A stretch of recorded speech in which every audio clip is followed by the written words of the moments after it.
Lefty podcast, courtesy CFD Nation. Go right now. Subscribe to Lucky Lefty Podcast on YouTube. Great content. Make sure you subscribe, share, hit the like button. And then we're available on Apple Podcasts and Spotify, CFD Nation. Go there to get all your great content, not just Lucky Lefty Podcast. But we have the Notre Dame channel on CFD Nation. Absolutely. That guy right there. He's the Dundada himself, Bryan Driskell, the editor of Irish Breakdown. Look, let me tell you something. We decided to share with Notre Dame fans tonight because this is where we get bored on Friday night. There's absolutely nothing on. And our phone call turns into an hour and a half, 2-hour phone call about Notre Dame. So I said, you know what? It's another boring Friday night, terrible NBA and college basketball being played. Let me talk Notre Dame. Let me just go ahead. And I went out on social media and said, hey, what do you guys think? And you guys responded quickly and with an affirmative to that question. So we're here. All questions welcome. All questions welcome. But I want to start the show off with this. Bryan, this is what was on my mind. Give me the biggest shocker of the season for Notre Dame football. And then give me the biggest. Let's just start with that. Give me the most shocking thing around Notre Dame football up to this point this season. We talking like player. I mean, the biggest shocker to me is still the loss of Stanford. I mean, that's still the biggest shocker to me. Like, if you'd have told me before the year Notre Dame's going to lose to either Stanford or Marshall, who do you think they have the best shot to lose to? I'd have said Marshall. Yeah, I think Marshall's a better team than them. I think they're a better coach than Stanford. I think, and then also you look at the aspect of, I could see Notre Dame, young team, second game under Marcus Freeman, having the letdown after the Ohio State game. I wouldn't have liked it. I wouldn't have predicted it, but I said, there's an outside chance I could see that. I'm shocked. I still can't believe they lost to Stanford. Still, I am much more. I would have predicted a 40-point win over Clemson before I would have predicted a loss to Stanford. I still can't. That's the hardest one for me to still get over, Sean, is that one. And you could just tell if you go back and watch that game and just watch David Shaw's face, the grin he has, he knew he was escaping and getting out of town. We just stole one. Like, I have no clue how we stole it. Yeah. I don't know how we stole it because we basically came in here saying we're going to do everything we can to stay in this thing and give ourselves a chance. And we're actually going to walk out of here with a W. I would definitely put that in my top 3. Let me give you something for me that's extremely shocking. And I didn't think Notre Dame would struggle at the quarterback position the way they have. Yeah. It's really shocking to me. And I had an opportunity to go to practices in the spring and the fall. And I'm like, I didn't expect it. I knew we had 2 guys, no matter who won the battle, that were going to be a first-time starter. Either one. The first time going through this circus that is quarterback at Notre Dame. But I'm just shocked by, even before Tyler got hurt, the struggles he had, I was shocked by, and then the up and down that Drew Pine has had. Yeah. I was shocked. I thought at least there would be a baseline of some type of consistency that both guys would have that would allow Notre Dame to be able to be balanced and operate. So that would be number 2, right behind what you said. What's next for you? Biggest shock. It's a good one. How bad the linebacker play was the first 6 games of the year. I think that's probably the second one for me. Yeah. I thought that was going to be a strength. I thought getting Maris back was going to be big. Put it like this, Sean. I mean, what we've seen the last 3 games is what I thought we were going to see all year. Yeah. And and it's kind of crazy to see how certain positions have gone from bad to really good in such short periods of time, meaning like there was no growth. Like linebacker play was bad, good against UNLV, and then bam, excellent in 2 games. We saw the same thing with the offensive line. It was terrible for 2 games, had a little bit of an insurgence against Cal, and then bam, it's been brilliant for 6 weeks or 6 games.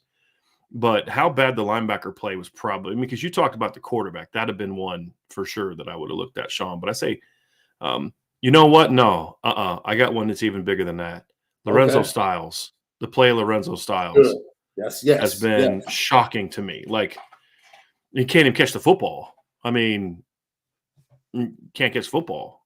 And just seeing him, just his body language and, just half what in routes and just not really invested and locked in, that's been a surprise for me. I definitely thought Lorenzo, I mean, Ryan was talking about in this summer on our podcast about how he's going to break out and be like this big time player. And I wasn't thinking to myself, man, it's a crazy thought, Ryan. I don't think that's going to really happen, man. It's like, yeah, I can see that. But that one shocked me for real. And just to let Roderick Blackman know, I am not Malik Zaire. Coach Lee is actually coaching high school playoff football tonight. Yeah. So give him a break. He has another responsibility on top of Lucky. I'm just filling in best I can when they try to go get that dub tonight. They should be kicking off here in about, 15, 20 minutes? Yeah, he was excited about the matchup. He was excited. He thought they could do some damage tonight. So, well, their offense has gotten hot second half of the year. If you know what I mean, they've started scoring a lot of points down the stretch. So that's why when they flipped and made him the OC, he opened everything up. He better be running RPOs, or me and him are going to have some conversation. He told me that the young quarterback, was being held back, and he was like, "Yo, we can win with this kid." That just goes to show you the difference in coaching and how impactful it can be. And speaking of that, I'll throw another shot from what we watched in camp: special teams, because we were wondering in camp, like, "Yo, who's going to be the place kicker?" Man, the way the punting looked in the blue and gold game, it was like, oh man, what is this John Sock guy going to do when he comes over?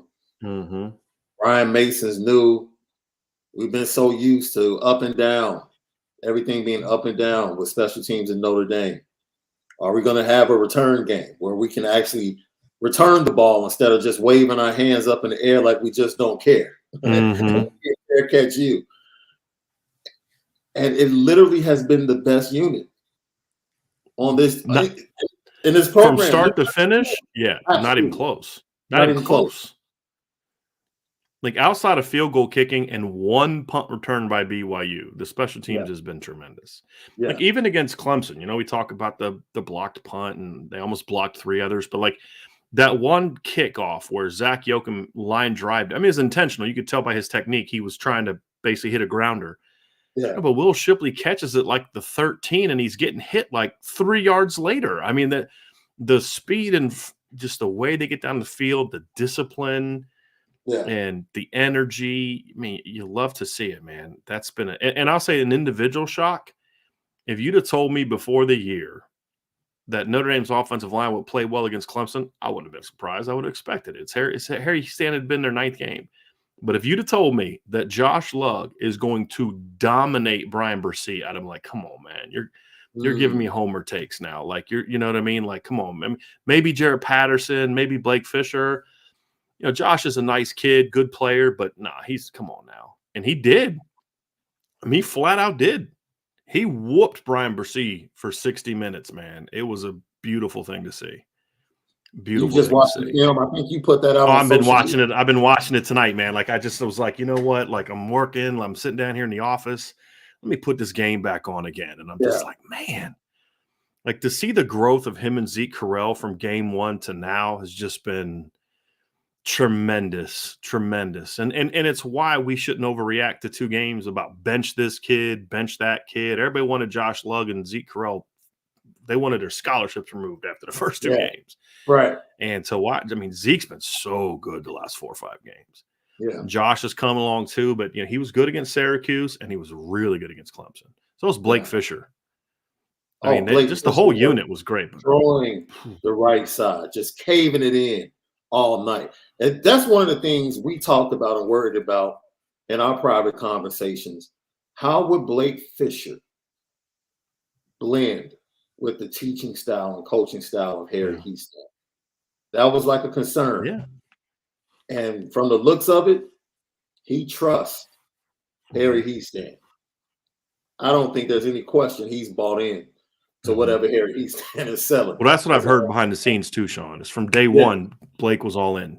That's what I've been told, like from day one. Now, again, how's it going to be once we get to the season and things like that? It's a little different conversation. But yeah, from everything we've seen, it's been he's bought in. And look, I think he was bought in from the beginning, but I still think it's a bit of a shock when Harry Hiestand comes at you the way that Harry Hiestand comes at you. No matter how much you prepare yourself for, you're still a sophomore and you're like, oh, this guy's kind of intense. This little dude's fiery, but after a while, it starts to sink in. And, I mean, that's one of the things you say things we're not shocked by, Sean. The tackles being really good, not a shock. I mean, the running backs being good. I mean, you and I talked about this over the summer, man. We knew this was going to be a big-time unit.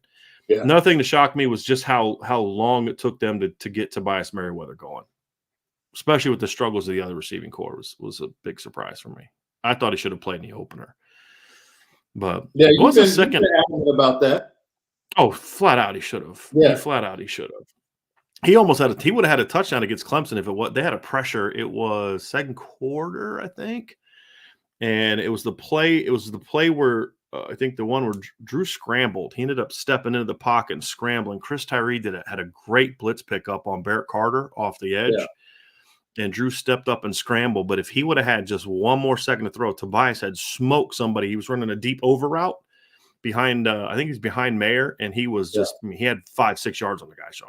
I mean, and if Drew had time, Drew couldn't see it. I mean, he would have had to step up to the right and then throw back across his body to an over route. Like, that's not a throw Drew Pine or Tyler Buckner or DJ or anybody other than you need like a Bryce Young, a CJ Stroud kind of guy to make that throw, in my opinion. Right. But if he'd had a little bit more time, I mean, Tobias had just smoked a dude, and he's going to be good.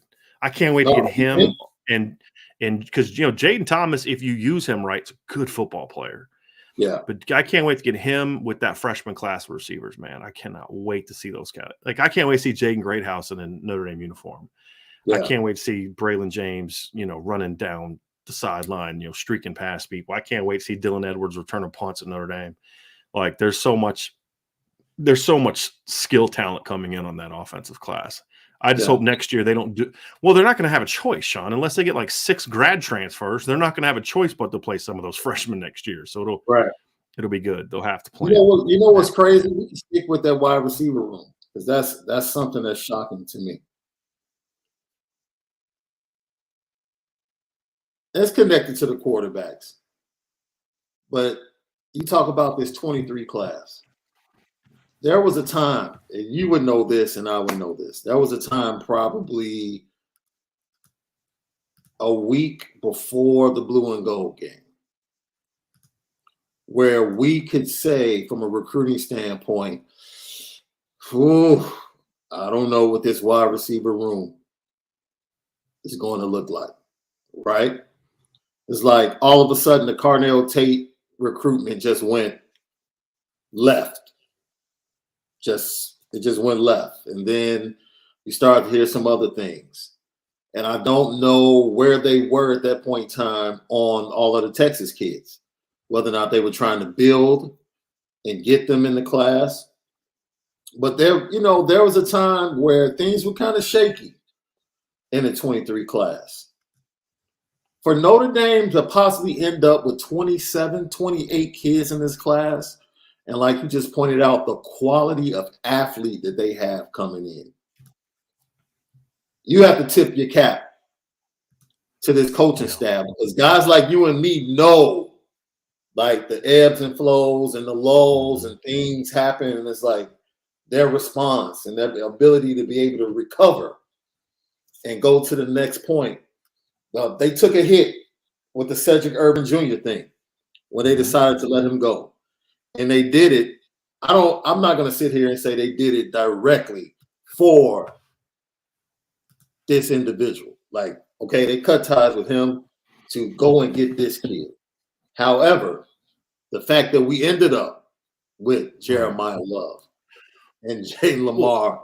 There was something to that. I mean, it wasn't long after they got involved with Jay Lamar and Jeremiah Love that they and there was a couple other backs where they're like, look, the previous staff took this kid too early.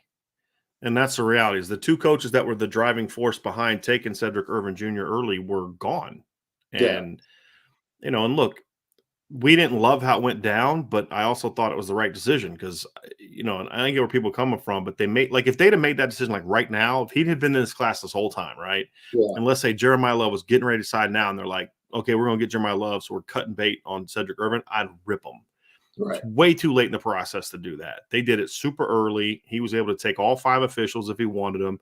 And you know what? He ended up at Stanford. That's a great place for a kid. He's going to get a great education, get a chance to play football at a place where he's going to have a better shot to play. Because let's be real, Sean, when we're looking at this running back depth chart and we're looking at, what they've got. I mean, we're not even talking about Jadarian Price yet. You talk about getting Jeremiah Love and guys like that. I mean, that, and they're on some really good players in next year's class. They're going to be loaded. And I like Cedric. He's a solid player, but there's a different gear and a different level for him than those other dudes. But that's the kind of thing is like, it just goes back to what we saw on Saturday. I think Will Shipley's a heck of a football player. I do. Yeah. And I know some people are down on him, whatever, but he is a heck of a football player. But when he decommitted, or he didn't decommit because he never committed Notre Dame, but when he picked Clemson, like it was, you put, and I said, look, Will Shipley's a heck of a player, and there's no justifying losing him. Yeah. Well, let's see what they do next. And then they went and got Logan Diggs. And if you know anything about that recruitment for a guy that we throw a lot of shade at, justifiably so, Tommy Rees was the driving force behind getting Logan Diggs, not Lance Taylor. I remember when he committed, we were talking to him, and he's like, yeah, I really haven't talked to Coach Taylor that much. I primarily talked to Tommy Rees. And then you go out and a few months later, you go get Audric Estime, and you're like, does that mean Will Shipley was not good? No, I mean, let's be real about something. You put you trade spots and put Will Shipley behind the Notre Dame offensive line on Saturday night. Guess what? He'd have gone for over 100 as well. It worked. Oh, absolutely. Right. And he's got more home run speed than those two kids in Notre Dame has. Yeah. But it doesn't mean, but they still got really darn good football players. Same thing a receiver. Like, I'd love to have Cardinal Tate, but you know what? It ended up okay. You know what I mean? Like they're still gonna have the best receiving class in college football this year. Yeah. And that's the thing is you gotta look, everybody has misses. The question is what do you replace them with? And what was happening in the past, Sean, is they'd miss those kids and then they would replace them with kids that are just like, no, that's not it. Right? That's not it. Yeah. But this year they grinded, and they also did a pretty good job of keeping the board open everywhere except quarterback. And I understand why they did it at quarterback. You had a guy in the class. You know, I mean, they fully expected him to be in the class. And so, but, we'll see. We'll see how quarterback plays out. I tell people to just sit back, relax, let the next couple of weeks play out and see what happens. See if they get somebody on campus next weekend. So, we'll see. We'll see. But it's too good of a year at quarterback to not get somebody. That's the thing is you can't go. This is one of the best quarterback years I've ever seen. You can't not get a guy. But I'll just say, let's just, relax and let the next couple of weeks play out and, get in December and see how it goes. So, well, since we're talking biggest shockers and you mentioned quarterback, I'll just go ahead, throw it out there. The Dante Moore saga was one of the most shocking things. There's no way I expected things to turn out the way they turned out. And now to see this young man reportedly unhappy with his commitment to Oregon and hearing from other schools and possibly looking at other schools and the possibility of Michigan State being his flip opportunity. There are some things that we'll never say about the situation. It's just unfortunate. it really goes down as one of the saddest things Yeah. to ever know took place in connection with Notre Dame and recruiting. It really is.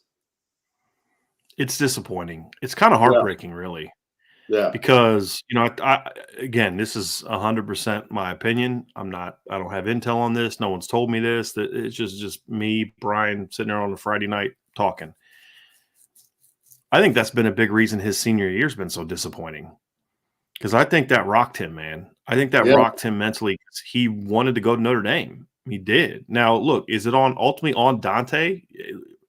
And buddy, you got to step up and be a man and say, "Hey, this is where I want to go, Dad," and tell him what you want to do. But Yeah, he wasn't willing to do that, Sean. And yeah, and his dad did what he did, and it's unfortunate. And the people he allowed into his son's life and the influence he had on his son and all that, and it is what it is. But that's their family and that's their deal. I'll say this, Sean. I thought the Keon situation was a bigger shocker to me than Dante. okay, Yeah, really, because I think because Keon was in the class, he was the first kid to come in this class, and I have never seen a kid more I'm all Notre Dame than him go from that to he's not even looking at them anymore, yeah, and that's been a big shocker. yeah, That's a big shocker because I'll say this: Keon is even more of a Notre Dame kid than Dante, like way more.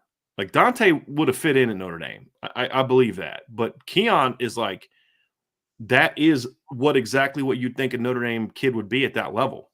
yeah. And, it just didn't work And out I that way think for us. there was a deeper connection with the class for Keon than it was ever for Dante. Very, very much so. Because let's be honest, Dante's crew is. Did I miss something? What did I miss? No. I got the USC Colorado game on, Oh, and Caleb Williams is just sailing passes right now. Like I don't know what the heck really? he's doing. He just threw a swing pass like into the sideline on third and 8. I'm a little behind, so I'm not watching it live. I'm trying to get caught up, but he just missed a now screen. Like he looked like Drew Pine against Stanford on a couple of those throws. Yeah. I'm sorry about that, man. But no, Dante's crew is Carnell Tate, Brandon Ennis, like all of those guys, some of the IMG guys. That's his crew, And Keon, the relationship he has with the Reader kid that's just committed to Notre Dame from Berkeley Prep down there. You saw Keon standing behind him, when he committed. And, the relationship they have and the relationship he had with guys like Drake Bourne, the relationship he had with Christian Gray and Adon Schuler. And these guys play video games together. Like that was a bond and a relationship. And I think the bigger shock was probably Keon to those guys, the guys in the class as well.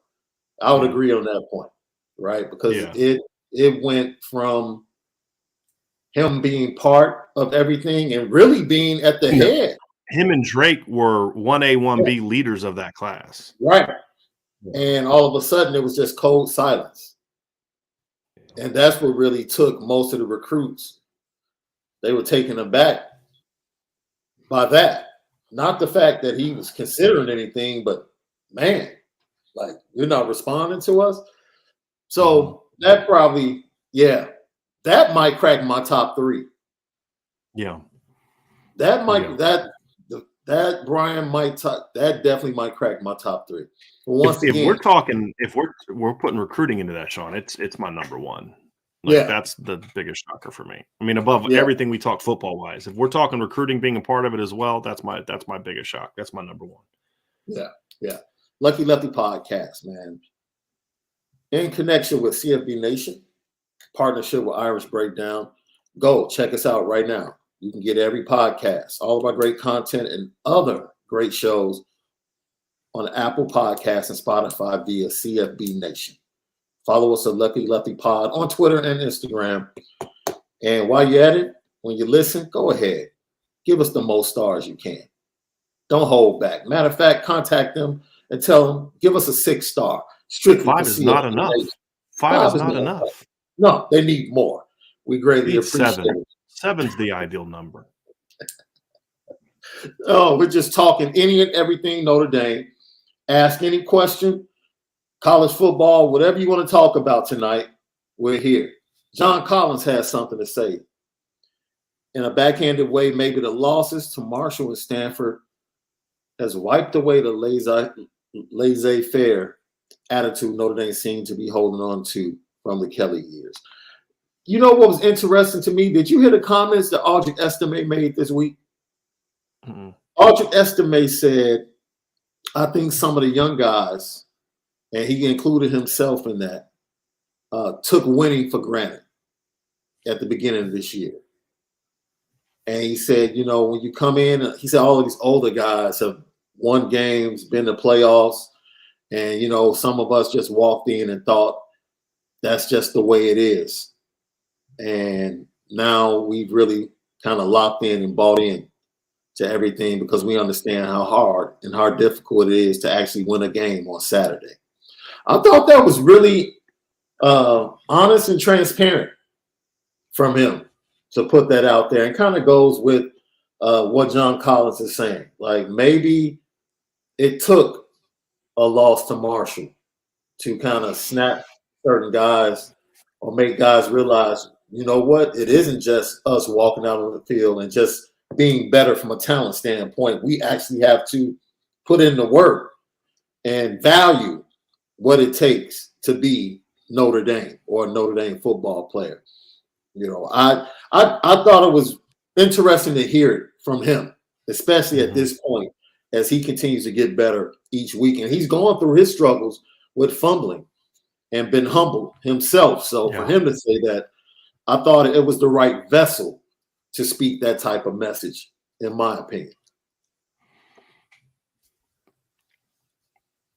I think there's something to that, obviously. I mean, he's in the locker room, he would know.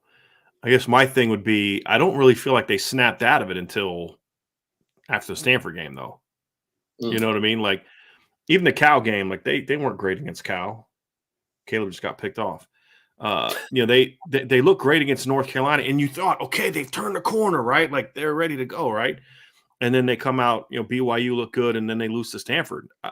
Because I kind of feel like they did it twice, Sean. That's where I guess that's probably a better way of putting it. I think they took it for granted, then they got some winning again, and I think they took it for granted again. But I think the biggest thing is this.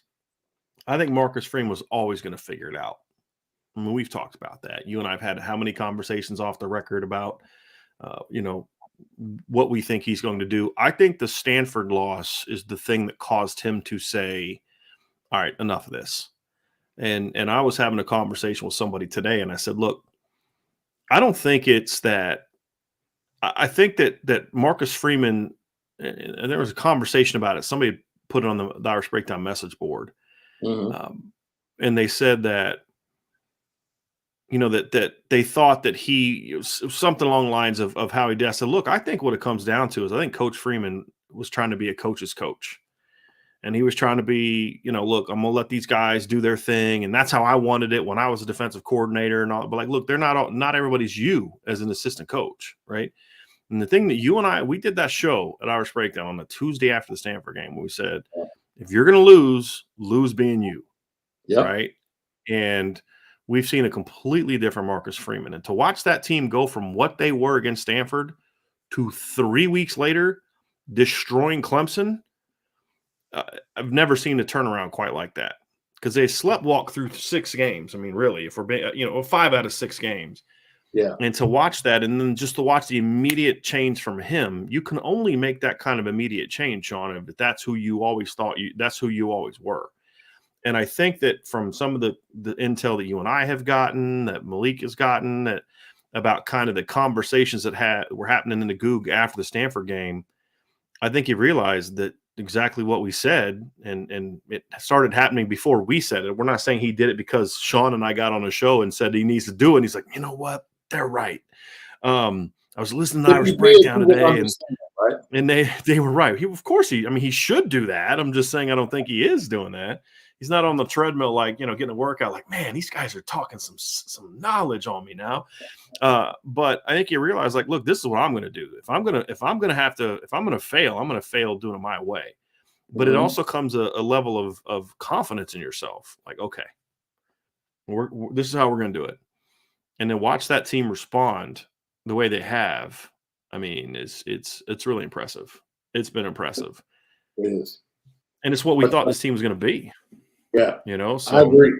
I agree. yeah. And that's why when Coach K, Coach Ken, that's why I call him. I stopped short because I always end up messing up the last name somehow, some way. So I just call him Coach Ken. When he was talking about Notre Dame, he was saying, I'm watching a team that's just hitting their stride. That, in my opinion, I took it as, man, this team still has room to get better. Like, they're just starting to hit their stride, and they might have another gear. You know, in the last 3 games that they hit going into the bowl game, that might make you feel like if they end this season the way we expect, they have the talent and the momentum to finish out this season, I fully expect them to go into the offseason being top 5 odds to win the national championship next year. If they get a transfer portal quarterback that's good, doesn't have to be great, just good, then I'll be on board with you. Yeah. I still think people are going to look at the quarterback situation and say, you got to play Ohio State at home. You got to play at Clemson. You got to play USC in year 2 of Lincoln Riley. You're going to beat all those guys with, you know, Drew Pine or Tyler Buckner again. Like, I don't know about that. Yeah. But I do expect them to get a transfer portal quarterback. I just don't know who it's going to be yet. And that doesn't mean, oh, where are you going, dude? Oh, what an idiot.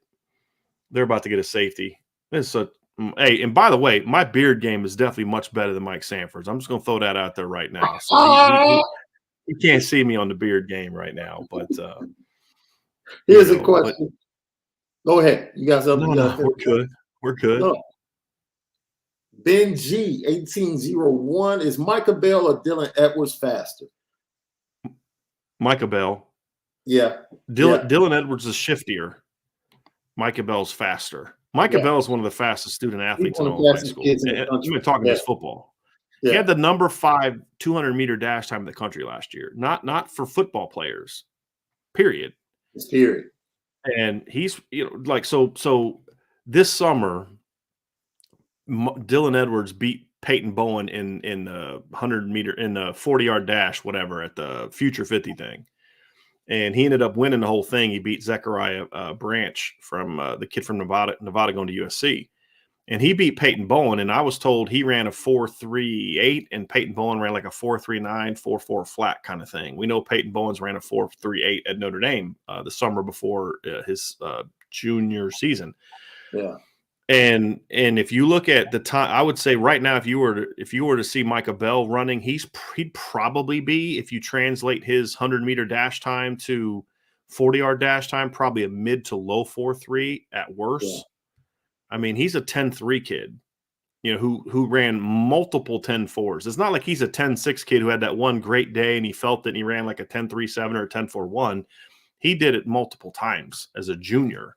So he is definitely the fastest kid, in my opinion, that Notre Dame got, at least track-wise, but even football-wise. I mean, you remember that highlight we put on the show that one night, Sean? That one day where you remember the play that DJ Metcalf had in the NFL last year? We housed that dude. Yeah. But, like, he had, like, 90 yards to catch that guy. Micah Bell did that inside the 50. You know what I mean? Like, his speed is absolutely absurd. I'm looking at his numbers now and just looking at, he's at 1, 2, 3. He had three different events last year where he ran a 10.4, and then another couple where he ran 10.5. So I mean, those are blistering. And he had a 20.89 in the 50. Here's the crazy thing: in the state championship track meet, he won the 100, 200, long jump, and finished second in the triple jump, all at the same event on the same day.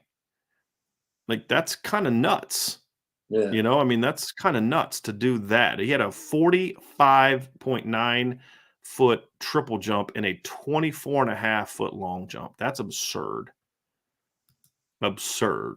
This is crazy. The fact that Bailey Bragg can say, man, I forget about Bell sometimes. That just shows you how much speed is headed south. Good this class is, man. Yeah. Well, I think, too, we have a tendency – I think we have a tendency as fans sometimes to take who's in the class for granted a little bit and focus so much on who you want to get and those type of things that you don't really focus enough on who you have. Mm-hmm. And you know, it's like, well, you know, you're not going to be able to do this, you know, or you're missing this guy. It's like somebody said to me, I have a buddy that he's really negative on the 2023 class. And I'm still the day, I was like, man, are you just like negative all the time? Like, are you trying to pick a fight with me or something like that? Because you're just constantly hit me up. And he's like, it'll at best be like a top 6 or 7 class. And because they don't have this, they don't have this, they don't have this. And so, look, at some point in time, yes, they don't have certain guys. No classes are complete. Everybody's still trying to land players, but you got to also look at who they have. You focus so much on what they don't have that you forget to look at what they have. They have one of the best running back rooms in America. They have one of the best receiver rooms in them. I mean, just talking about the recruits, arguably the best offensive line class in the country. I think they have the best receiver class in the country. I think they have one of the best secondary classes in the country. And I mean that at safety and corner, even if you split them up, Sean. I mean, how many people have Michael Bell and Christian Gray in a class? And then you've got a Don Schuler and Peyton Bowen. And then you throw in Ben Minich, who I wasn't super high on Ben Minich when they got him. His senior year has been excellent. Yeah. I mean, it's been really good. And you got one of the best linebacker classes in America. You've got, it's not one of the best anymore since you lost Keon, but it's still one of the 10 best defensive line classes in the country. So it's not one of the 3 or 4 best, but it's still top 10. Yeah. And then you've got a pretty darn good tight end. Yeah, you need to get a quarterback, or that's the missing link. If they don't sign anybody else but get a quarterback that's a good player, this is the best class they've signed since 08. And maybe even go further back. That 08 class was special. Yeah. It's amazing that it wasn't better. It just shows you what coaching will do. I mean, but that class was nuts. You know what else is crazy? I was talking to Malik this morning. We were talking about going through the ups and downs of the season. And he was pointing out how beneficial. He was talking about how tough it was being injured and coming back and suffering through the 4-8 season. But he said he told the coaching staff before the season how important leadership would be or needed to be on that team. And it needed to be put before other things because they lost a lot of leadership off the previous team. And he said when things started going down a little bit, he knew where it was headed because they didn't have the same leadership in the locker room. And he said, but the one great thing that came out of that, he was like, man, it was a lesson learned by those freshmen. Mm-hmm. He was like, because that freshman class got to play and got to see what it's like to lose. And he was like, they ended up being one of the best classes at Notre Dame as far as going on and winning. So he just talked about the young players that are on the team now, Audrey, Logan, going through those losses. He's saying, yo, they're going to take that and move forward, and they're going to be the ones to let the 23 kids know, hey, you come in here, it's a certain level of preparation, and we don't take anything less. So he thinks, no, we don't like seeing the fact that they lost to Marshall and Stanford at home. But big picture, I've seen this work out for the good of the program. And he feels like it's going to go the same way in 23 and 24 with the young guys that come in and the young guys that are there. So, yeah, in that class, Sean, just to give a little context to what you're talking about, that class, here's who was in that class: Chase Claypool, Javon McKinley, Kevin Stefferson, Tony Jones, Deion McIntosh, Ian Book, Tommy Kramer, Liam Eichenberg, Jameer Jones, Dalen Hayes, Jonathan Jones, Julian Okwara, Adi Ogundiji, Khalid Kareem, Julian Love, Jalen Elliott, Spencer Perry, DJ Morgan, Dante Vaughn, Troy Pride, Devin Studd. So I'm looking at this here. You got 1, 2, 3, 4, 5, 6, 7, 8. 9 of those guys got drafted. That doesn't include the fact that Javon McKinley made an NFL team, right? Still on practice player, right? Yeah. Tommy Kramer didn't get drafted, but he started games in the NFL. Mm-hmm. Jameer Jones has started games in the NFL. That's 3 more. Jalen Elliott's is in the NFL. Dante Vaughn spent 2 whole years in the NFL. So, like, you had 14 NFL players from that class, and they spent their freshman year getting their brains beat in. struggling and dealing with loss. And like you said, that went on to be one of the most winning Notre Dame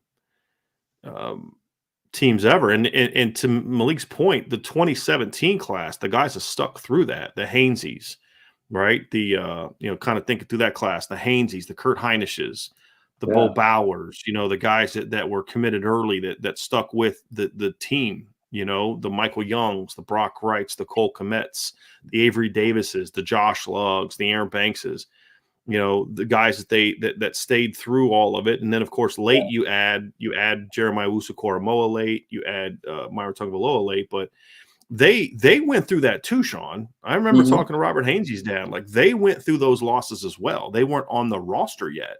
Yeah. But they committed Notre Dame, when Notre Dame was coming off of a 10-3 season and all that, and the kids have stuck with it. And there's some guys that bailed, but the kids that stuck with it were also part of that. Hey, you know what? I'm not taking winning for granted. We got to go out and earn it. And they did. And it played into the culture. There's no doubt. We're going to go to South Carolina for this question. Not the person, but the person it's about. John Massey, thank you for tapping in. What did Clemson do to DJ? He set the record for passing yards versus Notre Dame in his first game. You know what? Is it a question of not building the proper offense around your quarterback and maybe expecting him to become something you thought he could be? It could be changing offense coordinators. Maybe you didn't like Brandon Streeter as an offensive coordinator. It's a lot there. It really is. It's a lot there. But maybe the kid just isn't who we thought he might be. Doesn't mean he couldn't have been or still can't be a really good college football quarterback. But it's multiple reasons that could have led to the version of DJ that you're seeing now. I have a few thoughts, Sean, if you don't mind. Number one, this is why people shouldn't get too excited when backup quarterbacks come off the bench and do well in a game or two with no film. Number one. Number two, I do think that you're right in that I think it was bad evaluation on Clemson's part to sign him in the first place. And not that he's not talented. I see the talent, but he's not a fit for what they do. And then when you do sign him, it's almost like kind of like what Notre Dame did with Ron Paulus.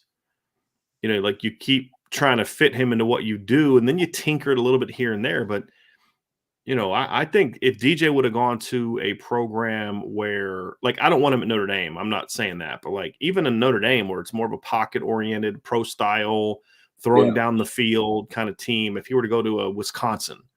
Like if he goes in the transfer portal, like, dude, go to Wisconsin. Please go to Wisconsin. Like, dude, that is such the place for you. Assuming that whoever the next coach is runs a typical Wisconsin type of system. Colorado's about to house that. No, tackle inside the 20. I just feel like because he's got a real long delivery, right, Sean? And he's a baseball pitcher. He was like a mid-90s thrower as a baseball pitcher at Bosco. And he's not a real natural thrower. Like you just watch him, he just doesn't look clean throwing the football, right? It's just really awkward and it's not natural. He has trouble repeating his release point, and he plays in a system that's asking him to constantly speed up his throwing motion. And that's just not who he is. Those real long limb guys can sometimes have trouble doing that. And so I think that he's just not a real natural quarterback, at least in that system. Yeah. So I think it's just a lot of different things, and I don't love the offensive coaches. But he's not the only one, man. It's like they recruited receivers that I'm like, why are you recruiting Joseph Ngata? Like that dude's a good player, but like he does not fit who you are. He's not there. Yeah. He's not T. Higgins. He's not Justin Ross. Yeah. He's Javon McKinley. Right. Like, you put him as the W in Notre Dame's offense, and he's a much better football player because that's something that's not. John Garcia Jr. and I know you guys are going to have him on your show at some point in time, and he's a member of CFB Nation, and he's the director of recruiting at SI All-American. But he and I have talked about this, and one of the things that they do in their rankings when they do they do top 100 or their SI 99, and they do class rankings is you got to look at fit, right? And, you could say, hey, they signed this 5-star kid. Well, that's fine, but that 5-star kid doesn't fit what they do. Right. So, it's like if you sign Manti Te'o to play in a defense that's about speed and running sideline to sideline, like okay, he's not going to be what he was at Notre Dame. I mean, you've got to find the right fit. And, you know, I think that's one of those things, Sean, that I look at and say, you've got to fit a guy into the right system. And I don't think DJ's a good fit for them. I wouldn't be shocked if he goes somewhere else as long as he picks the right fit, because we've seen quarterbacks pick the wrong schools. You know what I mean? Like, I'm not going to mention any names, but there's been plenty of quarterbacks that like, dude, why are you going there? But if he leaves and picks the right school, I think he's a kid that could have some success. I do. All right. Alan Cricks, do you think MF will unleash Tommy Rees on offense this week or run? It's Tommy Rees has got to unleash himself. It's not on Marcus Freeman. Like, I don't know where this thing came from about Marcus Freeman's like controlling Tommy Rees, and you know, Tommy wants to throw the ball 90. I mean, I get that Coach Freeman said that, but it was tongue in cheek, right? I mean, it wasn't like Tommy Rees has always been a guy that wants to run the football. Like, he's just sitting back there, just like, gee, I wish I could call all these plays, but that mean old Coach Freeman won't let me call them. And you know, it's like, come on now. You know, Tommy Rees needs to unleash Tommy Rees. That's where we're at right now. But hopefully we do. Hopefully we do.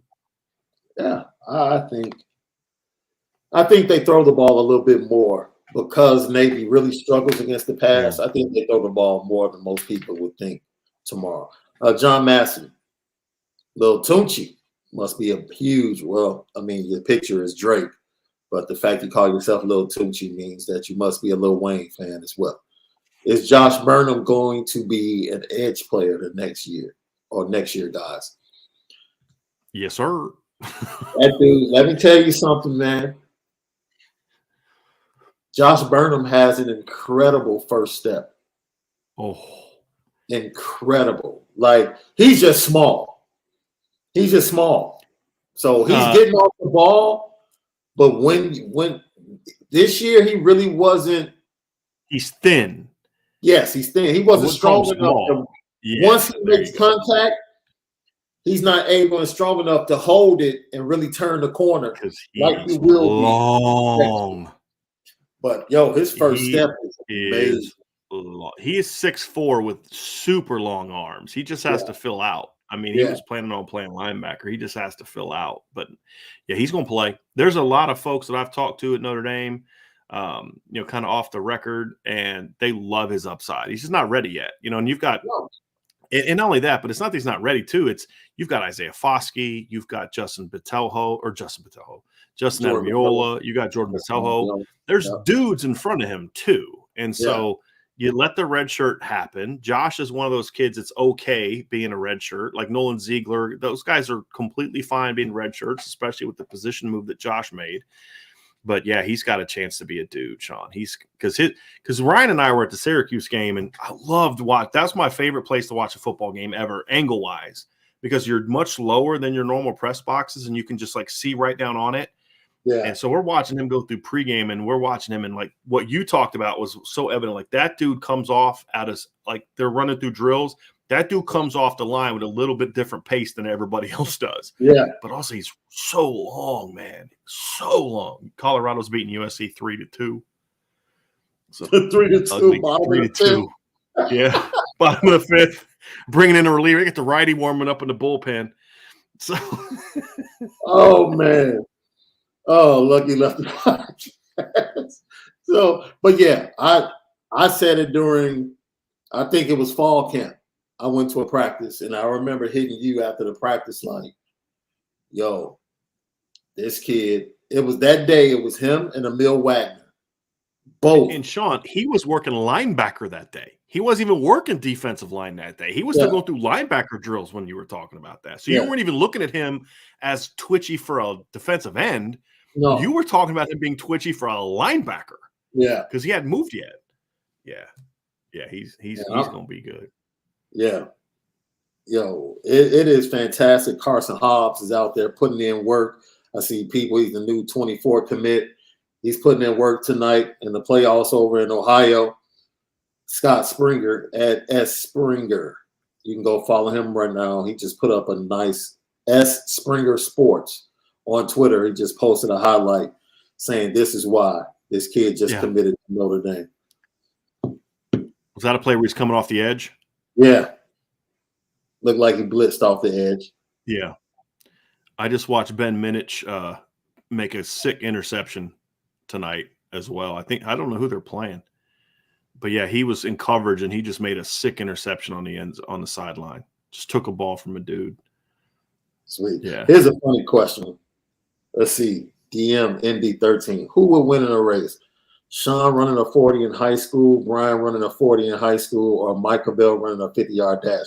The fact that you put our names in a question with Michael Bell, it's like that.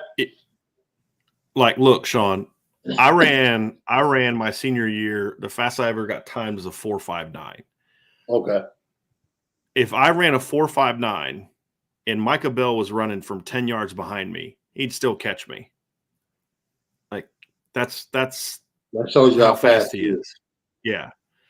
But yeah, I would hope that I would win that race. Sean, weren't you a lineman?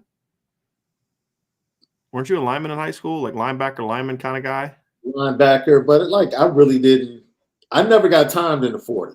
Yeah. I was a quarterback in the corner. I would hope that I was faster than you.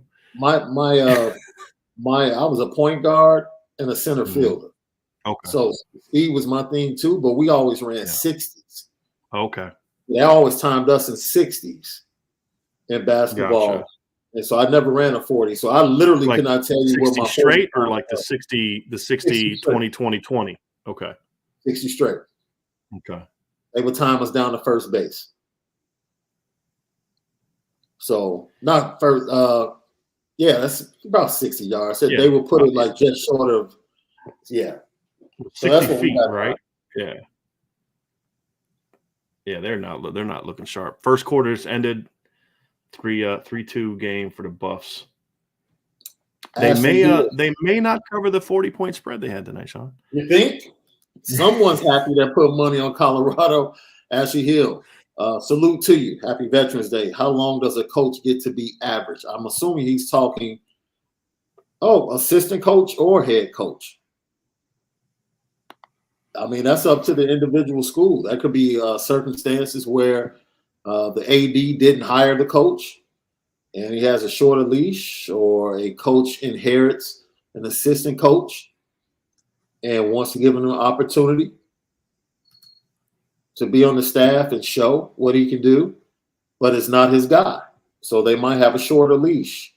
Or you hire your buddy and let him be the O-line coach for however long he wants to be. Or special teams coach, just random examples. No meaning behind that whatsoever. And then you just happen to lose a game on getting the extra point block because hypothetically, and fumble two punts. Yeah. Hypothetically, right? No one in mind here. Oh, that's funny. Let's see. Thank you for the super chat, Marshall Pranger. We appreciate you. How warm is Al Washington's seat this offseason? In your opinion, would Indy have held on to Keon and or gotten Jason Moore if Elston stayed? Nah. You want to start with that one, Sean? I have a strong opinion on that one. I understand the Jason Moore thing and people being upset about him ultimately ending up at Ohio State. After being viewed as a long time lean to Notre Dame. I will say this about Al Washington. You can say what you want to say about recruiting. I mean, if you compare him to what Mike Nickens has done, what Chris O'Leary has done at safety in this class, what some of the other coaches, what Harry Easton has done on the offensive line, fine. If you feel like he hasn't recruited up to that level, I won't argue with you. But there are people along the defensive line, in my opinion, that I see developing and get better. Younger players. He might not be the strongest recruiter on your staff, but I'm not going to sit here and say that he can't coach because we've seen his ability to coach when he was at Boston College and the two players he put into the NFL from that defensive line. So I know he has the ability to coach. He has to prove himself. Class of 24, I'll say I'll be quite frank. Justice Scott is a must get. You can't lose that kid. You cannot lose Justice Scott. And they're not doing a great job. He's not doing a great job with him right now, in my opinion. And there you go. So things like that, hey, you have to watch that. Yeah. You have to watch it. The cool thing about it is the kid is from Chicago. So if you have to make up room, you can do it. Yeah. You can get it done. However, in my opinion, the Justin Scott thing goes back to the beginning and not getting in as early as they could have on him when he was really waiting to hear from them.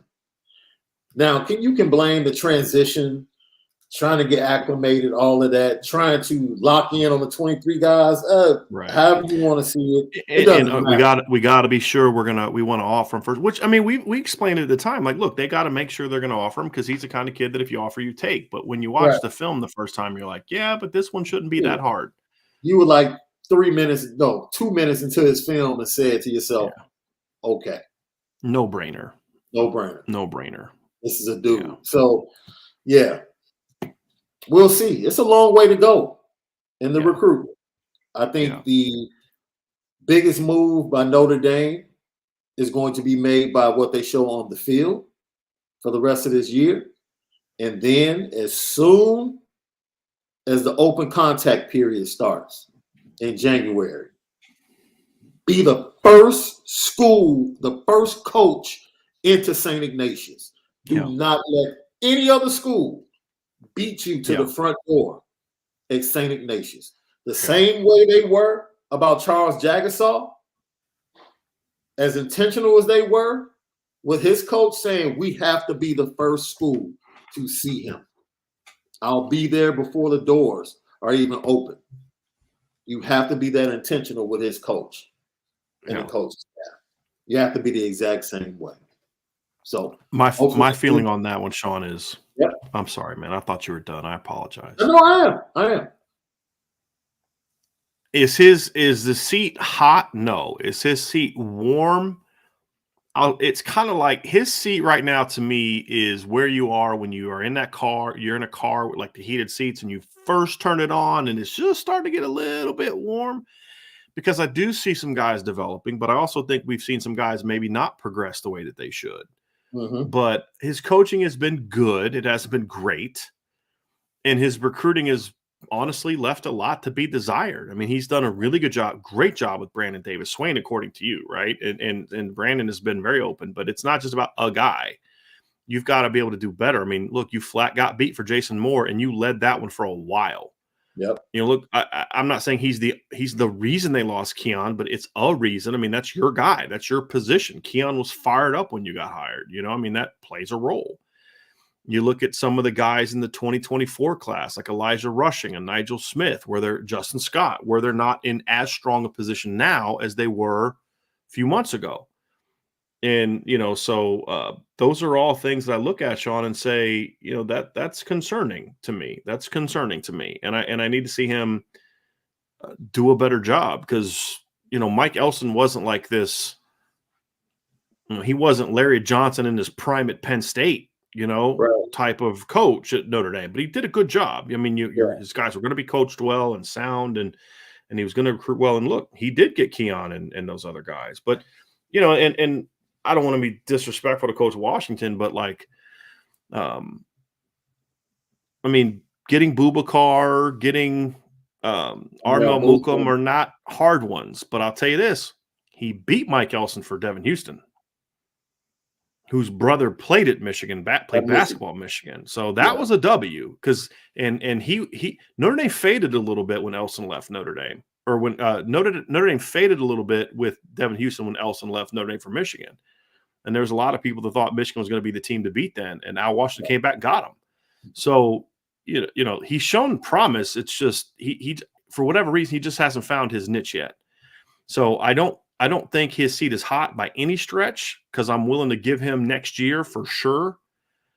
But you know, like, look, losing Jacob Lacey in the middle of the season, that's kind of on him. I mean, we used to bang Dell Alexander for that, right? Because And it wasn't that the kid was upset that he wasn't playing. He was upset with the lack of communication as to why he wasn't playing, and that he would be told one thing and then another thing would happen. And, you got to look at that. And I can tell you for a fact, Jacob Lacey's the only one that decided to transfer. He's not the only one that's been upset this year with the lack of communication about why they're not playing. So, yeah, I mean, so he's got to step it up. But we've seen coaches before, Sean, that needed time to get comfortable at Notre Dame because it's a different animal than you've ever been at. It's not Ohio State. It's not Michigan. It's not Cincinnati or Boston College. So I'm definitely giving him a year to get comfortable for sure before I'm going to say he's on the hot seat. But his production does need to be evaluated and say, look, you got to step up. Because back to Ashley's earlier question, how long do you let a coach be average? Yeah. I wouldn't say he's been average, but he hasn't been Notre Dame championship level. And here's why it's important. Defensive line is a position. You don't have to be a great recruiter at tight end to get great tight ends in Notre Dame. You don't have to be a great recruiter on the offensive line to get that at Notre Dame.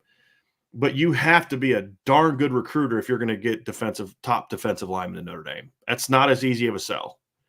And you have to put in the work. And so they're going to need Coach Washington to really step up and get that one done. Yeah. I couldn't have said it better myself. Brandon Debelak, thank you for tapping in. What's in the Nike boxes? Okay. On top is the black and white low top pandas that I got recently. And then I have in the yellow box is the Air Jordan 1 yellow joints. Can I say that, okay, something, Sean? Colorado is garbage. They just let USC convert a 3rd and 23 where the receiver caught the ball, and there was a good 3 seconds where he was running before anyone on Colorado showed up on the TV screen. Oh my God! And then they just started off 1st and 25 and ended up picking it up. Yeah, hilarious. They're so bad, and USC is struggling against them. Brandon, thank you for the question. The black and white pandas, and then the AJ1 yellow toes. I was kind of hoping it'd be something other than shoes. I was hoping my wife packed me like a care package kind of thing for the weekend. It's got my goodies in it. No, if it was like my grandfather's room, it would probably be filled with like Crown Royal bag full of pennies and coins, and then some rolled up money. Yeah, that's the way he kept his money. Yeah. This is a good question from Ryan Loftus. Is Jalen Sneed going to be a surefire starter next season? We haven't seen much of him, and coming out of high school, he was a stud. Still a stud.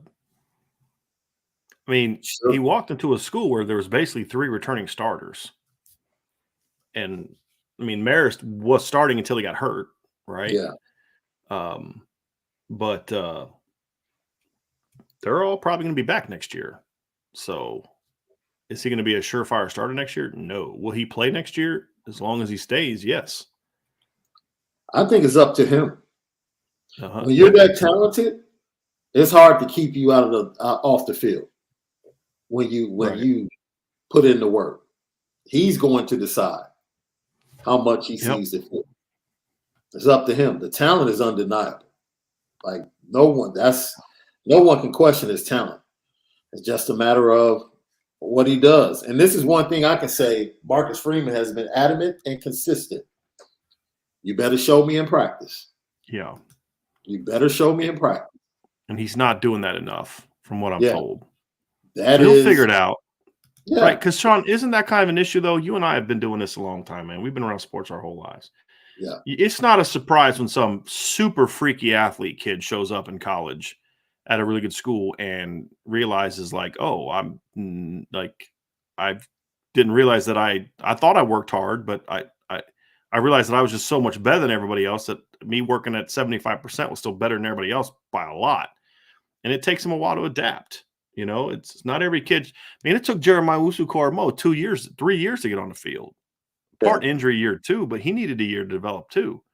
he didn't play as a freshman, and he was not set to play linebacker as a sophomore. He's just going to play a little bit of special teams before he got hurt.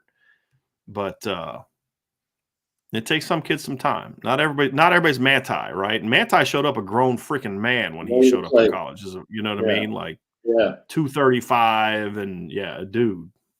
Yeah. So what do you think about this one? Are we going to get a block punt or return to the house tomorrow, or both? I hope not. The reason I say that is I mean, it's always good, right? But I want to see the offense get the opportunities to develop. Look, USC's beatable. This is about the 6th time I've watched USC this year, and every time I see them, they're very beatable. But dude, Cam Hart told you, I'm not buying it until I see it. Cam Hart said they're not even a rival anymore. It's not a rivalry. He better play well that weekend for all the talk he did. But like, you can't beat them if your offense doesn't continue to get better. This is Jordan Addison's first game back. Does he look healthy? I hadn't noticed him. To be honest with you. This is his first game back, and I was thinking, like, man, did they rush him back for Colorado, knowing that they had 2 big games coming up? Yeah, I haven't noticed him yet.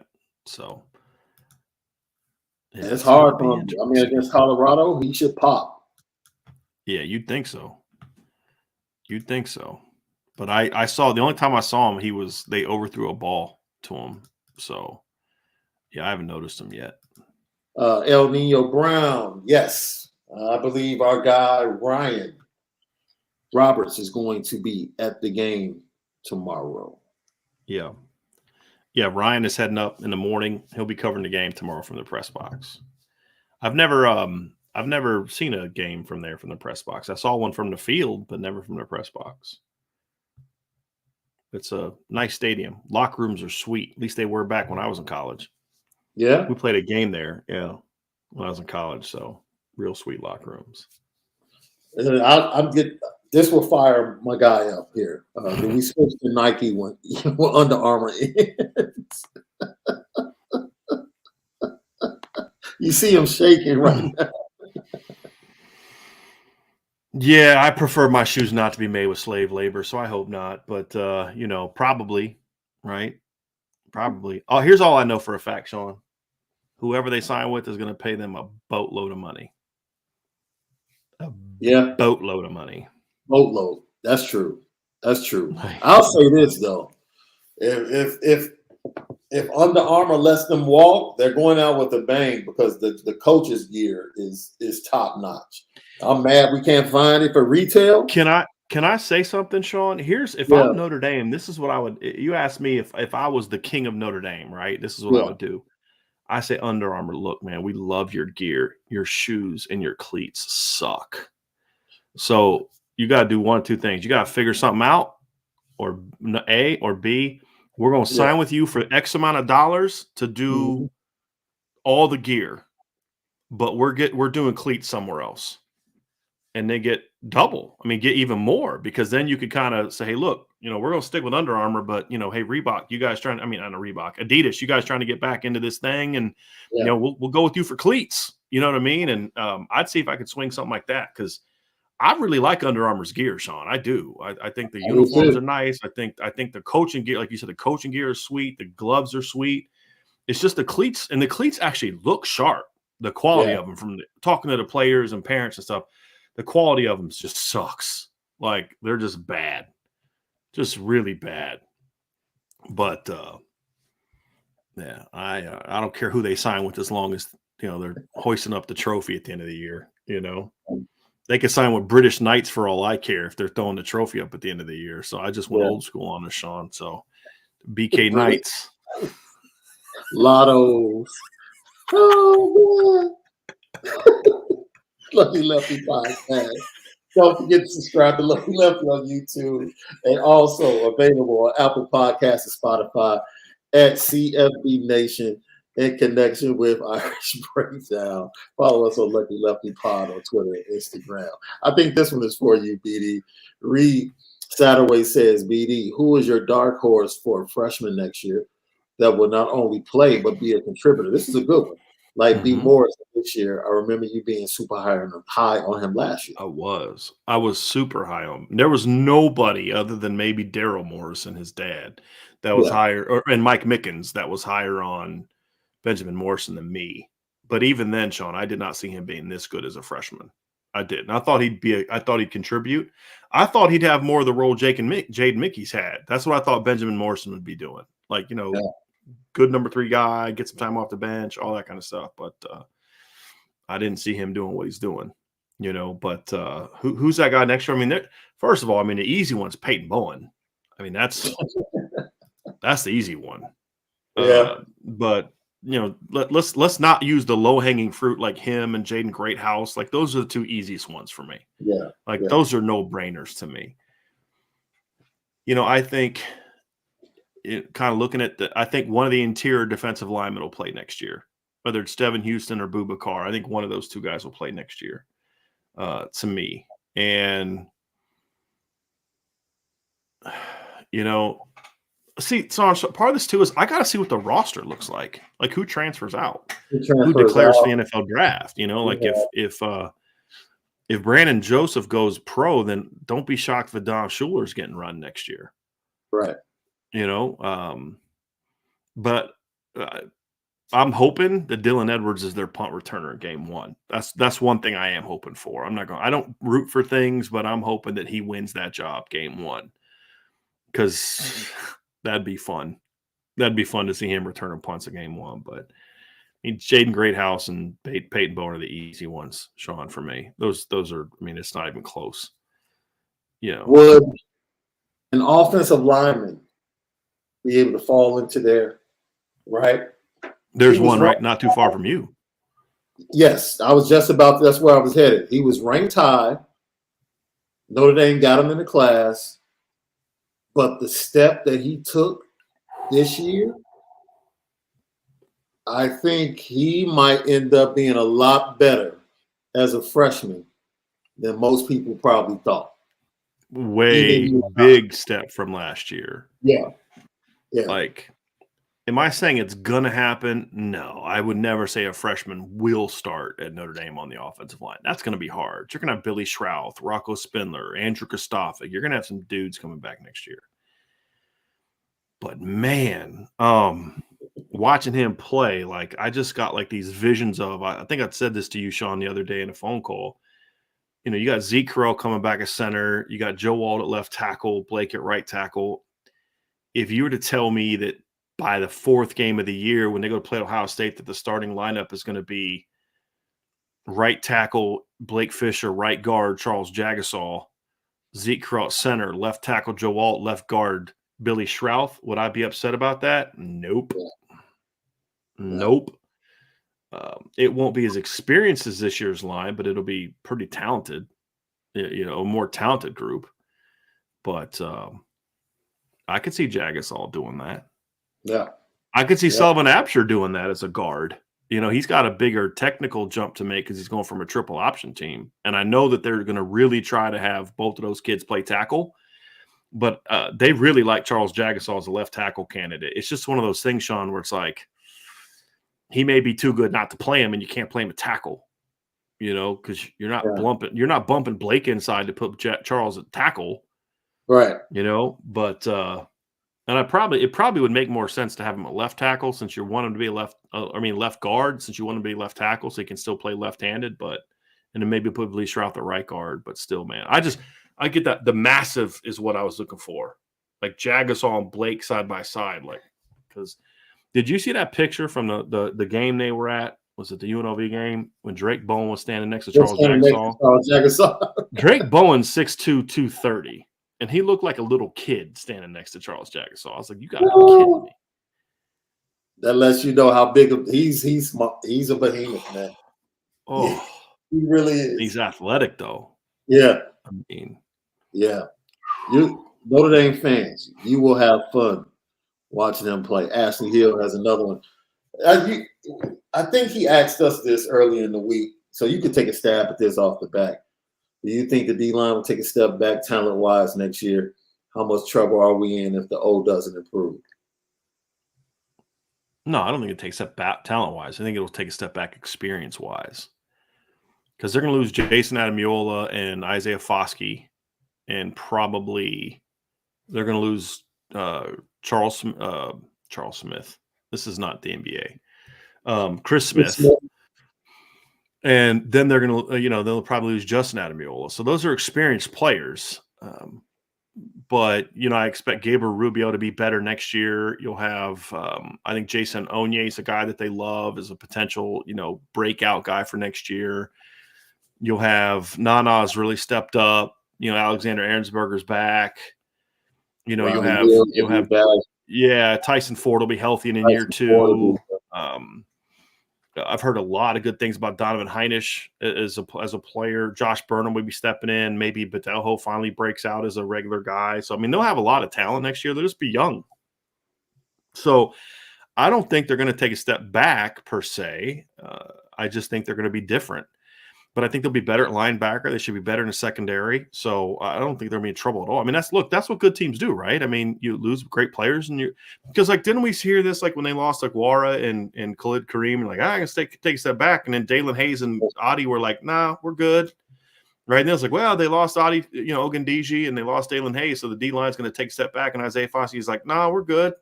That's what good teams do. You lose dudes and you replace them with younger dudes. That's right. just Can play. That's just what you do. Right. So, I echoed the same sentiment earlier in the week. The talent's there. I don't know what else to say. If it's one thing Mike Elston could do, it was recruit and develop. Yeah. On the defensive line. So the cupboard wasn't bare when Al Washington walked in. Right. And it won't be bad this year. It just won't. I've also been told, Sean, that they are looking at the transfer portal again for the D-line. They will be looking at the portal again for some guys that could be there. I predicted that on a show I did with Ryan. And this was early. And Ryan was like, you think so? I was like, yeah, I wouldn't be shocked if they went out and got a pass rusher. Right. Or interior lineman in the transfer portal. It wouldn't shock me at all because the game has just changed. When you can make yourself better at a certain position, you do it. Yeah. I think we talked about this week, the reluctancy of Nick Saban to take advantage of the transfer portal. Probably cost him this year. Sitting there trying to depend on his young receivers when he could have gone and got Jordan Addison. They did get two. It wasn't that he wasn't willing to go to the portal. He just wasn't going to pay a dude to come there. They did get Jermaine Burton and Tyler Harrell. One of the things that's hurt them this year is that Tyler Harrell's been hurt all year. The kid they got from Louisville. True. And Jermaine Burton is, look, I just don't think he's as good as people thought he was to me. Mm-hmm. But I'm going to say this. I said it the other day. I still don't think talent at receiver is Alabama's problem. There's a lot of teams, and Ryan disagreed with me a little bit. There's a lot of teams in college football that would love to have Alabama's talent problem at wide receiver. It's just not as good as it used to be. But they used to just not. No one was even close. Even Ohio State couldn't compete with what they had in 2019, or was it 2019 when they had, you could argue that Henry Ruggs was your fourth best receiver. He got Jamison Williams the year before from Ohio State. So, I think what's happened is they had some misevaluations in high school with high school players. They had a kid that they thought was going to be a really good player, ended up being a criminal, right? And got kicked off their team and Texas's team for, committing crimes. And I think they've dealt with some injuries. And the biggest thing for me, though, is it's Bill O'Brien. Their problem is not the talent. It's Bill O'Brien. I'm just going to keep banging the drum on this. It's Bill O'Brien. That's their problem. Holman Wiggins didn't forget how to coach football all of a sudden, right? That's a dude as a receivers coach.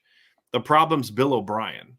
But real quick, Tyler Harrell is a kid they got from Louisville. In 2021, he had 18 catches for 523 yards and 6 touchdowns. They were expecting him to be a big-time player for them this year, and he's played 2 games. So, that's been an issue as well, is the injuries. But look, Go to the transfer portal for an offensive coordinator, and you'll be fine. And defensive coordinator. That'll be the key. That'll be the key. I was waiting for the Golding conversation. Yeah. Oh, that one is. That's coming. I mean, that's just a given. Like, I mean, how long have I been telling you this, Sean? He's not that dude. He's not that dude. If D'Amico Ryans becomes available, absolutely. You make. Why would he do that now, though? Right? Like, yeah. Michael, thanks for tapping in. Sean and Bryan. I realize this certainly may be wishful thinking, but is it possible Notre Dame could get Coach McCullough's son to transfer to the Irish? I assume he chose Indiana because of his father. Yeah, he did. I hope so. I mean, he's a good football player. I would take him. I don't know if he necessarily – but see, if I'm Coach McCullough, I don't know if I necessarily would want him to come because you potentially get into a situation at Notre Dame like you did in Indiana where he comes and then all of a sudden you get a job you can't refuse and now you're the head coach at somewhere else. Yeah. I mean, if I'm Indiana, I'm looking at him as my next head coach, to be honest with you. Yeah. I mean, I'd consider it, wouldn't you? With Absolutely. the success, he knows the program, the success he's had there. He wants to be a head coach. He'd be a great recruiter there, which is a big problem they're having. So I'd look at that. But if Indiana's not going to look at him as the next head coach, I would try to get him. I would. But the other thing too is if you're looking from his standpoint, I don't know if I look at him as someone who like he's doing really well there, but he's not guaranteed to come in and beat out the guys that are going to be there. Right. I mean, that's the thing. It's like, is he definitely going to beat out Josh Burnham? You say, well, look at what he's doing. Well, Josh Burnham would be playing right now if he was in Indiana because Deshaun McCullough is not sitting behind Isaiah Foskey and Justin Adamiola and those dudes in Indiana. It's a good football player. If he wanted to come, I'd definitely look at him. I don't think he's the, oh my gosh, all the problems are gone type of guy. He would, but I'd take him in a heartbeat because your depth at that position would be really good. And he's a true Viper, in my opinion, Sean, because he was a linebacker in high school. Yeah. He can do the things like we see Isaiah Foskey opening up and running real routes and stuff like that. Deshaun can definitely do that. I mean, he's a good football player. So don't take my comments, please, as me saying he's not good or I wouldn't want him. I'd take him in a heartbeat. It's just not a given that he's going to be that guy next year, not because he's not really good, just because I think the talent there is better than people think. It's like that out of sight, out of mind thing. You don't see a guy play, so you just assume, well, maybe he's not as good as we think. No, trust me, they love Josh Burnham. Yeah. Right? And Aiden Goldbyer's there too. He was another top 150 guy. Josh Burnham was a top 100 football player. He's just stuck behind a potential first-round NFL draft pick, a fifth-year senior who's played a ton of football, and another guy, Joe Roberto, who's also a borderline top 100 player coming out of high school. Yeah. So that's what happens. That's what happens. Byron McIntyre. I'm sorry, Byron. How many transfers do y'all expect to happen at the end of the season? I mean, average for any program, right? Mm-hmm. I mean, you've already had 2 in season. Right. So. Right. One of them was expected. Yeah. I mean, you knew Joe was going to leave. I'll say this. Coach Freeman was not happy about it. Did you see his comments on that on Thursday? I did. He was not happy about it. No, he handled it respectfully, but you could tell he wasn't. Whenever Coach says, and that's all I'm going to say about that. Yeah. He's letting you know. Yes. Yeah. If you watch the video, it was like, okay, wait a minute. Because in my mind, Brian, I'm like, oh, this makes sense for Joe. Right. Like the talent coming in, the depth chart. Yeah. He got injured. Like I said this, Joe was a leader for Chancey Stuckey when he first got here. Right. In the wide receiver room. And injuries, which have plagued him in his entire time in Notre Dame, once again came to the forefront. But he was looked upon as the leader in that wide receiver room. And, when he got back on the field, other opportunities, like once Deion Colsey got healthy, he was injured late in fall camp. That hurt him. Once he came back, they expected a lot of Deion Colsey. Marcus Freeman made that abundantly clear in spring camp and fall camp, and his injury set him back. So once everybody started to get healthy, And you even see Braden Lindsey losing snaps, standing on the sideline right now. He's healthy. So this coaching staff is doing a lot of self-scouting and self-examination to figure out, hey, who needs to be on the field. You knew Tobias was going to start taking snaps from people. So should have happened a lot sooner. I would love to know what exactly about the situation doesn't sit well with Marcus Freeman. But I think it's the when, Sean. I mean, and that's my big thing. Yeah. I have no problem with Jacob Lacey doing what was best for him. I have a problem with him doing it when he did it. Mm-hmm. You know, it's like, look, I've always felt this way. So basically, you're saying he could have determined that he was going to make that move. Right. But don't do it the way you did it. I just feel like in our society, Sean, and I don't want to get too much into this because we're having some fun tonight, but I just feel like we don't hold people accountable enough for commitment. And in this society of, well, you got to do what's best for you. Well, no, because you signed up to play a team sport. Right. And you know, in the off season, do what you got to do. Never judge a kid for transferring when he does in the off season. I don't like it when a kid does it in the season, unless, like I said, there are circumstances where it's understandable. You know, my mom's sick. I need to go home and take care of my family. You know, a coach is doing things to me that are, you know, you can't, like, that's not okay. That coach is crossing lines and you feel like your health or your mental well-being or whatever is in line is in a bad place because you're being treated, like, legitimately treated poorly. There's always circumstances. There's no definitive rules like never do this unless we're talking about biblical ones, in my personal opinion. Yeah. But it's just the timing and the when. It's like you made a commitment to this team, and like Jacob Lacey's even worse because like Joe Wilkins isn't really playing. You know, like he's playing he was a kick return team and all that, but Jacob Lacey was a key rotation player. He just was happy he was unhappy he wasn't playing more. Right. Like, man, you know, like that's just not a good reason for me. And no one can convince you otherwise. This is a team sport. You made a commitment.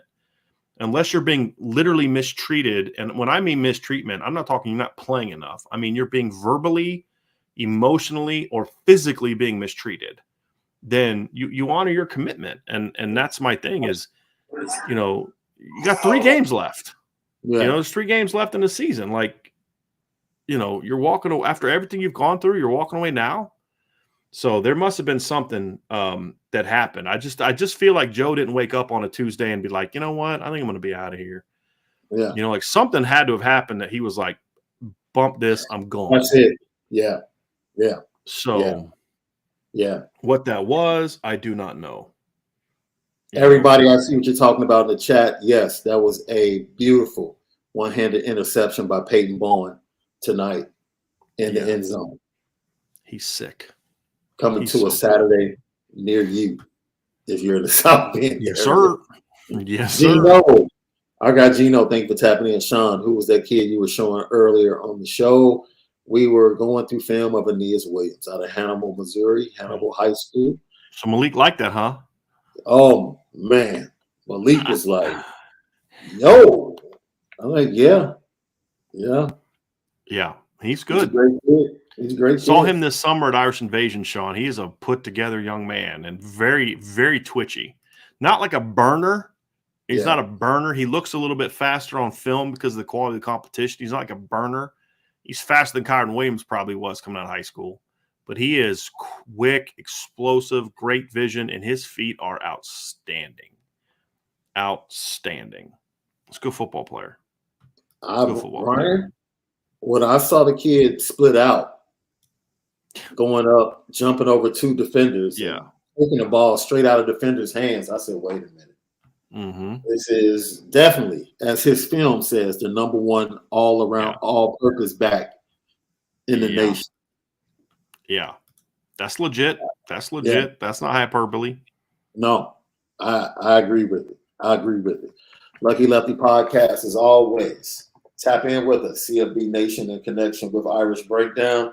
Share, like, hit the notification bell. Anytime we go live or drop content on our YouTube page.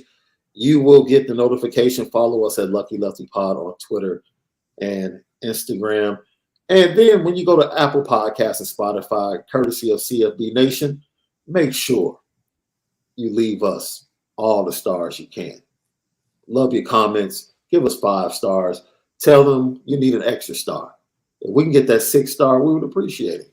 But let them know how much you love Lucky Lefty Podcast and all the great content that exists on CFB Nation. We are the official Notre Dame channel on CFB Nation.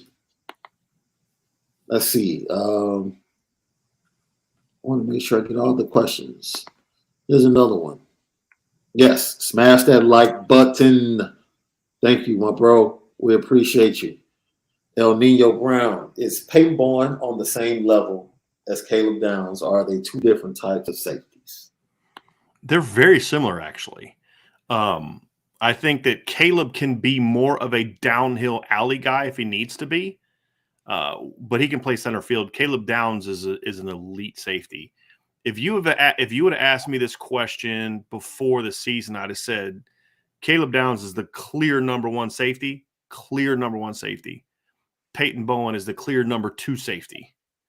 After their senior years, Caleb Downs is every bit as good as he was. Peyton Bourne has taken another jump. Because, like, what did we talk about last year, Sean? Like, Peyton was more of an athlete that was still learning the finer points of safety play, and this year he's got them.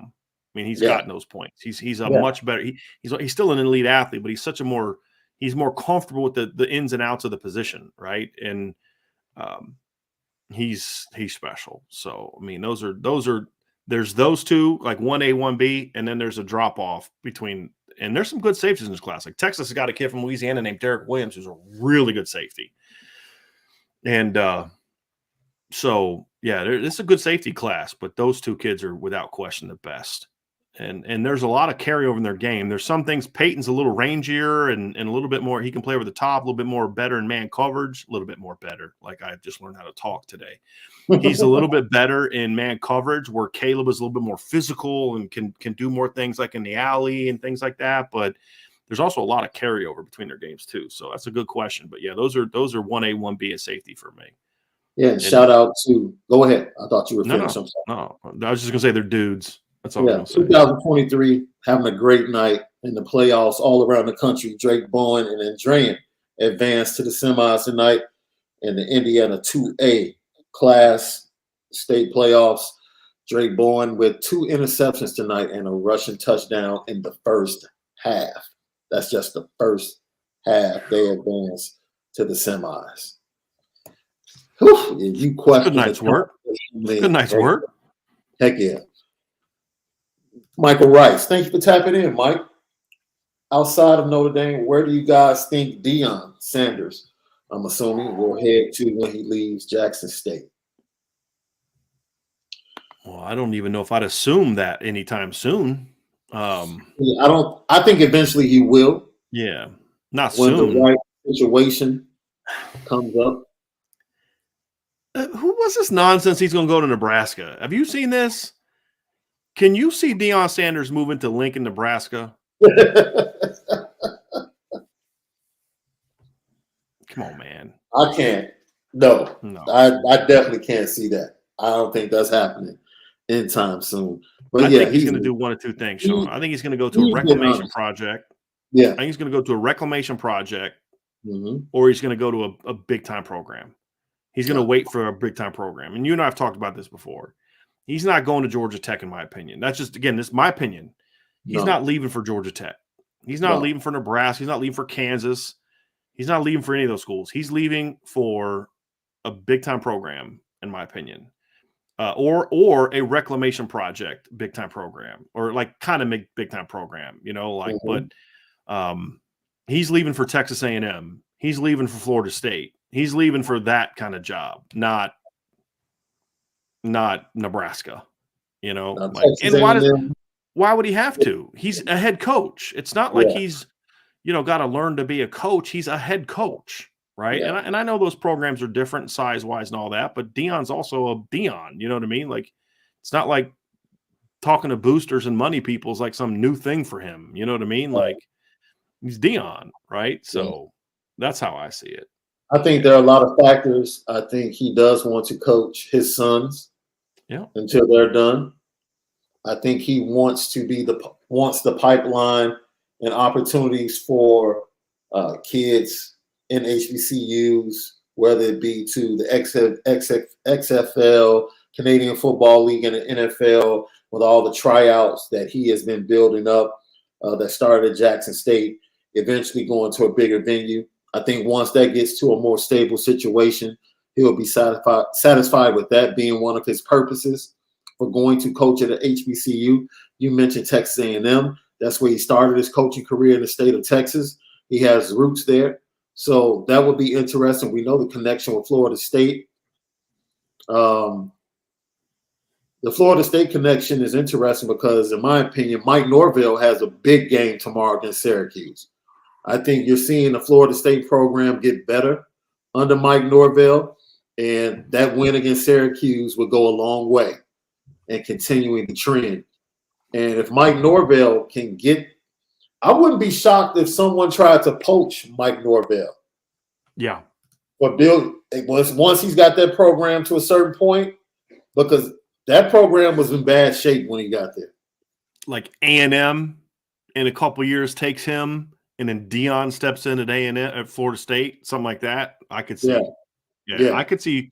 And I think Dion's smart enough to know too that like there's some jobs out there that aren't gonna that I would like that are just not gonna be open for a couple of years. A&M's probably not, unless Jimbo just kind of does what he did at Florida State, which is right where he just acts so ignorantly that he just gets himself fired, like intentionally gets himself fired. He's gonna probably be there for another year or two. You know, and it's and I'm not talking about him necessarily Dion for A&M per se, but it's like it's jobs like that are the kind that send ripples through the rest of college football, because whoever you hire, then all of a sudden all these other jobs start, like these other dominoes start falling. Yeah. Right. And then, you know, it's that kind of stuff.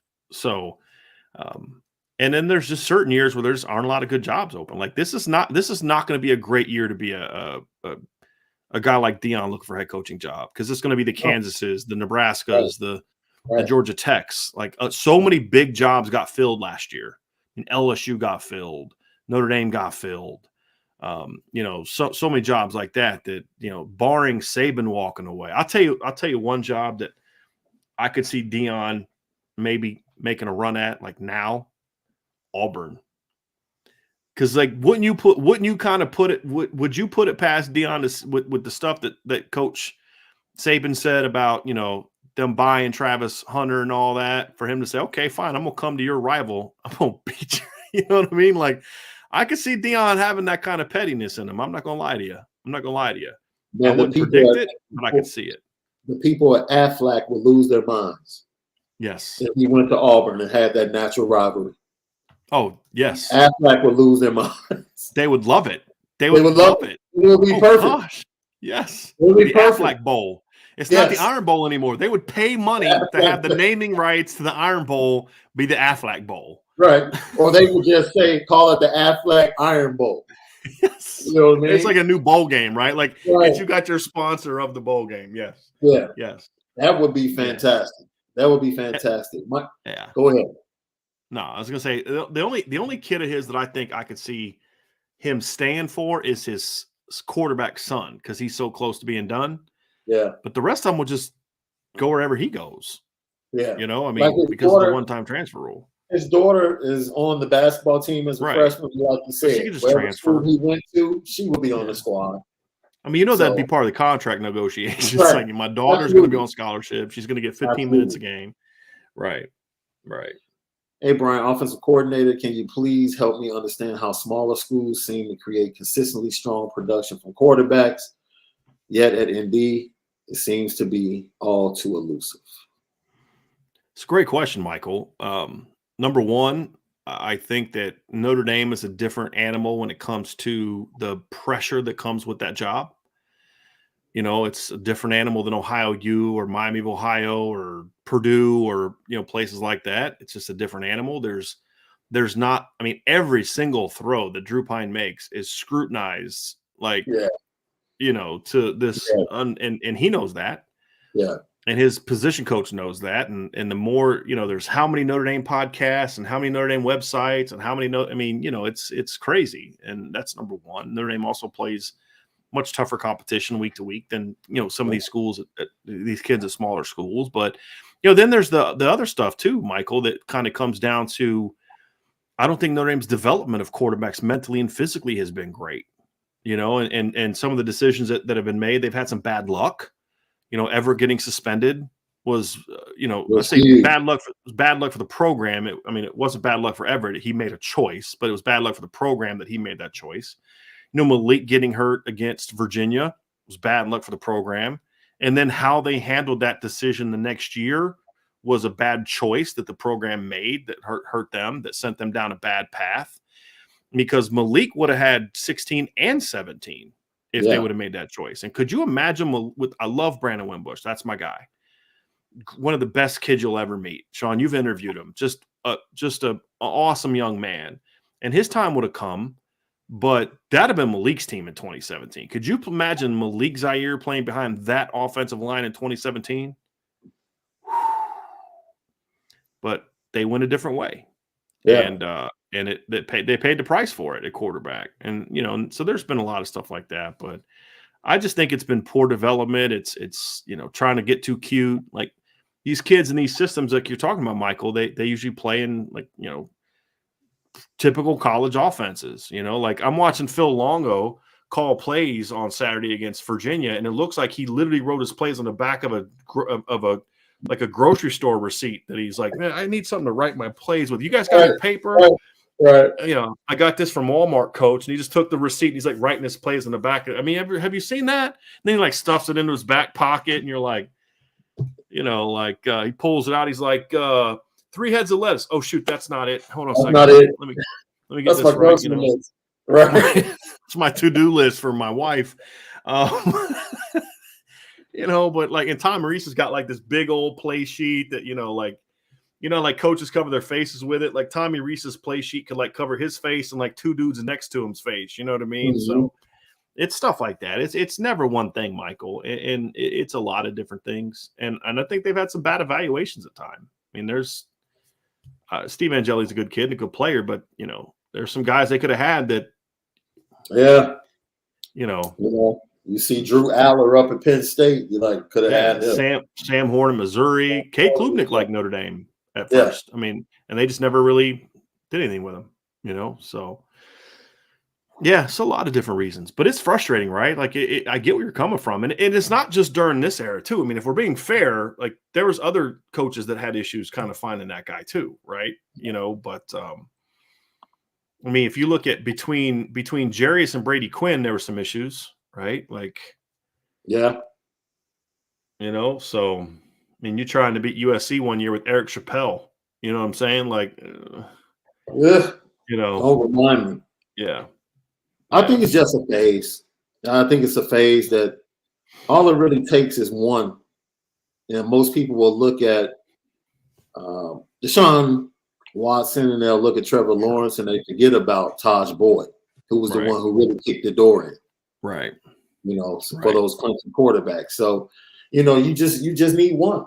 Notre Dame needs their Taj Boyd to kick the door in and then set the precedent.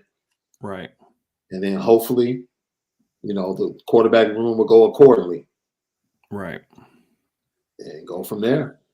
Yeah, because if Taj is Charlie Whitehurst, then you don't get Deshaun Watson. No, right? You're getting the next Charlie Whitehurst. You're getting Cole Stout. You're getting guys like that. You're not getting Deshaun Watson. And then because you got Deshaun Watson and the success he had, you get Trevor Lawrence, and then you get DJ, and then you get Cade Klubnik. And yeah, you're right, Sean. It's cyclical, but at some point in time, you got to turn it around because sometimes you go so far down a dark path that it's like, I'm not going there. Heck yeah. George Delaney, thank you for the super chat. We appreciate you. So appreciate you, George. Much. Hey, man, thanks for doing this with me, brother. Like I said, this just took place of our usual 1.5 to 2 hour phone conversation on a Friday night. We decided to share our conversation with you, Irish fans. Once again, Lucky Lefty podcast. Got my boy substituting for Left tonight. Did my best. Direction Did with my Irish best. Breakdown. You can catch us. Apple Podcasts and Spotify as CFB Nation. Give us 5 stars. Leave a great comment. Lock us in. Get the automatic download going. We'd appreciate you. It's great content. Not only Lucky Lefty Podcast, but everyone else on CFB Nation. You don't want to miss it. And we're going to be doing a couple of crossover shows with SI's All-American Recruiting Guru, CFB Nation partner, Dude. Bryan, John Garcia. He's the best. He's the best. You can go watch his video right now. His podcast is up where he talks about Bo Edmondson, Dante Moore, Michigan State, flip season in totality around college football. It is 25 minutes of great information. Go to CFB Nation right now. Tap in with him.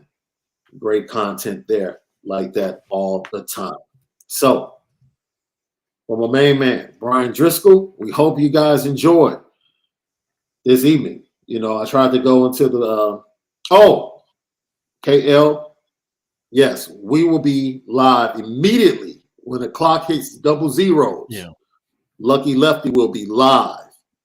And then you can tap over to Irish Breakdown right after that. They'll probably be, you guys are usually like 30 minutes. We'll go live a little bit sooner than normal just because I'm not at the game.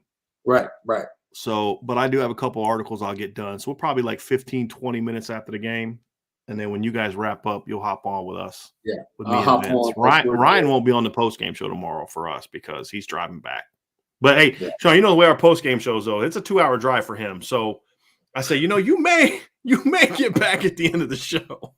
You might catch a full hour. We still might be going. Yeah. Facts. So that's it. KL, both shows.